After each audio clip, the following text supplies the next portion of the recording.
Mga ginapabugal nga produkto sang Talisay City ginpasundayag sa 21st Pasidungog Festival. Yaring balita ang aton gintutukan.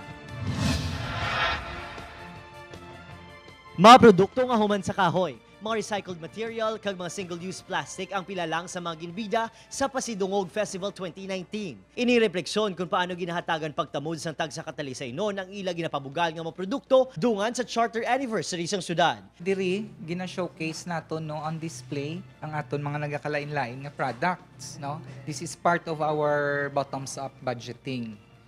Then gakandak kita sang training. Then, ang ilang mga produkto, gina-display diri naton. May tema nga maghiliu sa Talisay noon, asenso padayunon, ang ika-21 nga tuig sang pagsaulog sang Pasidungog Festival.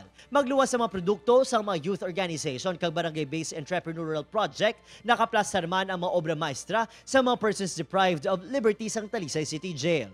And we really have good sales diri, no.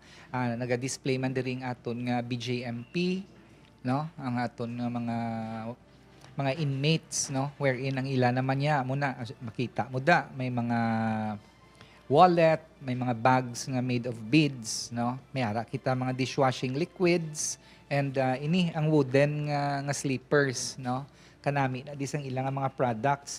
Mismo ang mga humanities and social sciences students ang nagpanguna sa kampanya agud matibong mga lokal nga produkto. Talisay nga mga goods, lain-lain nga goods. Example, yung mga pareho sa mga pagkaon subong sa nga ginapakita ka gina-promote sa Talisay. Pareho sa mga bicho-bicho, mga piyaya nga lain siya ang sabor sa lain nga lugar. Nga may distinct sa nga flavor nga mambal mo gina Talisay gini siya. Ang pwede ko lang gid mahambal sa mga pareho ko nga mga youth kami join sa Talisay kay as in super masadyahan kay gid makakadto ka sa Talisay kag kung makita mo ang mga artwork kag ang iban pag nga ginapang baligya sa Talisay as in makahambal gid nga manami gid sila kag as in bakod gid. Suportado sa Department of Trade and Industry ang programa, agud nga mangin produktibo ang mga pamatan-on kag maghahatag pa sang extra income para sa ila mga ginikanan. With si Reynald Castillo, Adrian Prietos. 1 Western Visayas.